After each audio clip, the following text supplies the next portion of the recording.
Mesdames et messieurs, après les méditations métaphysiques, j'ai finalement compris les sources du mal qui rongent et détruisent progressivement notre système éducatif. Il est dit, grand 1, par l'arrivée à la tête des ministères des enseignements METP-MEPSA, des ministres les moins sérieux que l'humanité ait connus depuis les Grecs. Dès lors, la messe contre l'école congolaise avait été dite. Chaque ministre a mis en place un système machiavélique d'enrichissement illicite et personnel au détriment de l'intérêt général. Ils ont amené à l'école des pratiques rétrogrades. Tenez, le ministre de l'enseignement technique et professionnel METP, par exemple, a engagé un médecin personnel qui délivre les certificats médicaux d'aptitude physique aux candidats moyennant une somme de 5 000 francs CFA après une simple interrogation en lieu et place des visites médicales.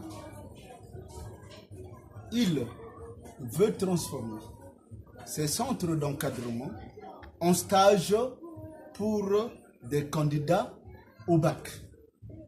De son côté, le MEPSA s'enfonce dans les forfaitures. Les examens d'État sont 10%. Les prérogatives de la Direction générale des ressources humaines et de l'administration scolaire DGRAS poitisées. La corruption et le deal deviennent un mode de gestion d'un système éducatif.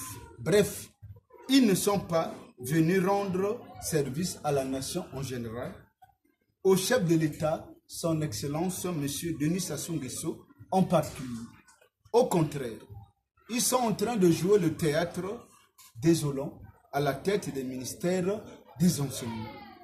Grand 2, par les nominations à la tête des établissements scolaires, des cadres sans vertu, ni éthique, ni déontologie, qui n'ont qu'un seul dessein personnel de s'enrichir et de pratiquer des antivaleurs à la tête des ministères, à la tête des directions des établissements scolaires. La commercialisation des inscriptions, des passages en classe supérieure illustre leur méchanceté contre l'école congolaise. Grand 3. Ce mal est enfin inhérent à notre système éducatif lui-même.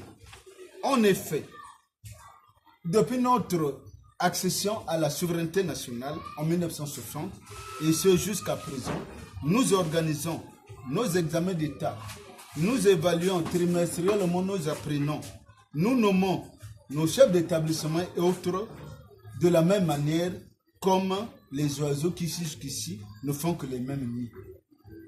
Grâce à mes méditations métaphysiques, je suis parvenu à écrire un livre que j'ai intitulé « Remontada du système éducatif congolais 2024-2025 ». Ce livre particulier aborde et solutionne, entre autres thèmes, 1. L'organisation, le déroulement et la publication des résultats des examens d'État. 2. Les évaluations trimestrielles de nos apprenants. 3. Les passages en classe supérieure. 4. Les promotions. 5. Le mouvement du personnel enseignant. 6. Les inscriptions aux examens d'État, BAC, BPC, BET, CEP, concours direct et autres. 7. Les intégrations des enseignants volontaires et communautaires dans la fonction publique campagne 2024. 8. Les commissions administratives paritaires CAP et autres. Ce livre pragmatique exige une sorte de tabula rasa de notre système éducatif actuel, corrompu en lui-même et en ses acteurs. Vive les enseignants, vive la remontada du système éducatif congolais 2024-2025. Je vous remercie, Daniel Ngami, alias Infani.